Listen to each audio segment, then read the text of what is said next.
Be ready. 5 seconds.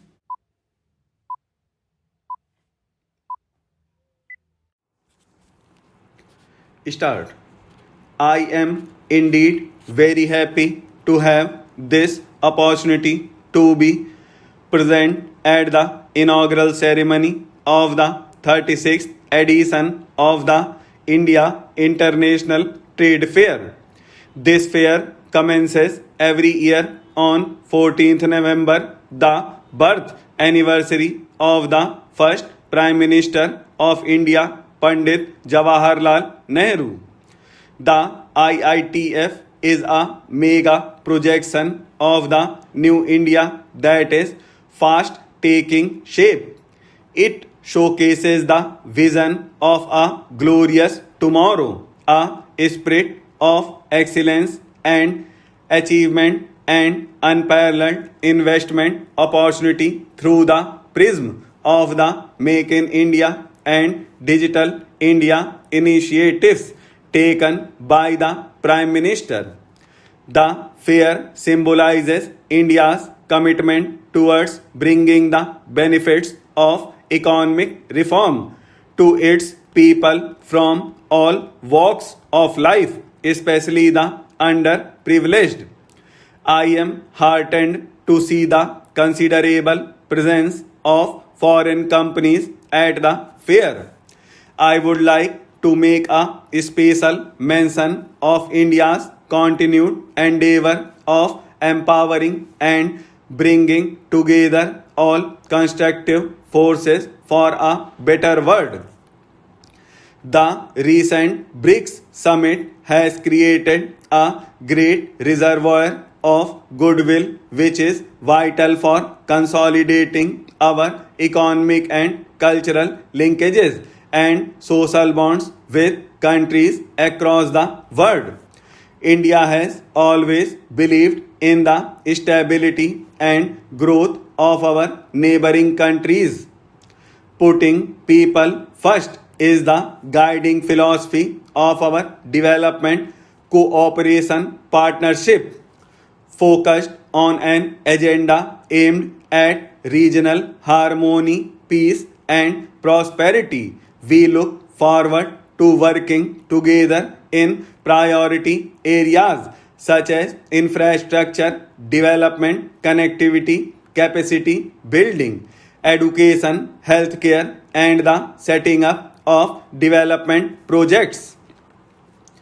India is working with like minded countries in multilateral organizations, including the United Nations, to play an enhanced role in diverse fora from the Arctic Council and the Pacific Alliance to the UN Security Council, where India has made a legitimate claim for a permanent membership.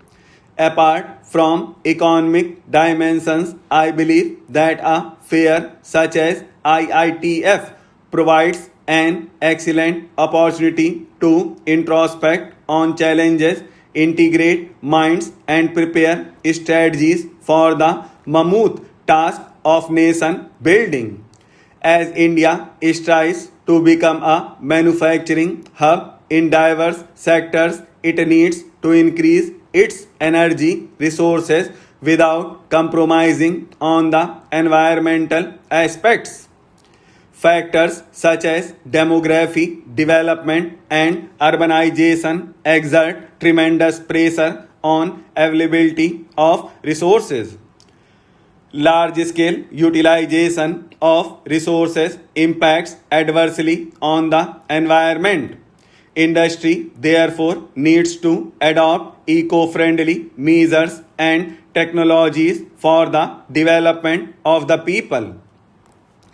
As there is a considerable presence of foreign countries along with Indian states and UTs in the fair, I would like to share with you that a range of reforms being currently undertaken, including GST, shall enable the states and union territories to compete with each other in attracting investment and business opportunities.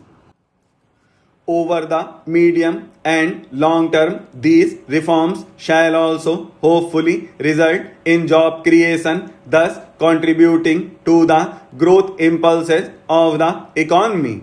It is a matter of great satisfaction that the Ministry of Commerce and Industry has taken an excellent initiative towards improving the ease of doing business in India with added emphasis on simplification and rationalization of existing rules, procedures, and processes. Government's recent initiatives on e-governance have begun to show results in terms of more efficient and effective delivery of public services. I recall having been associated with ITPO and IITF while serving the government in different capacities. I am pleased to see it grow into a larger and more inclusive platform now. I take this opportunity to welcome the global business community who have converged here to further trade and business relations. It is encouraging to note that the IITF this year is seeing the presence of 7,000 participants, including representation from 24 foreign countries, almost all states, union territories, apex, public sector, enterprises, and the MSME, and other participants with around 800 rural artisans and craftspersons. I am told that the National Minorities Development and Finance Corporation is also participating along with 100 artisans in this fair this year. I compliment them. I compliment ITPO for the theme of Digital India this year. Digital technologies, e-commerce, e-enabled and mobile services are major components of e-governance and will over time contribute significantly to GDP growth. We at the same time also need to make use of our abundant renewable sources to create a society that is self-sustaining and mindful of its responsibilities towards the present and future generations. I believe that IITF will reinforce Indian brands that will, in the first instance, compete and win against the dominant international players in the domestic market before venturing overseas. I especially welcome our foreign friends, exhibitors, delegates, and members of the diplomatic corps to this event, which is considered a microcosm of India, a land of vibrancy, culture, spirituality, and peace. I extend my good wishes to all participants from India and overseas, especially the partner country, the Republic of South Korea.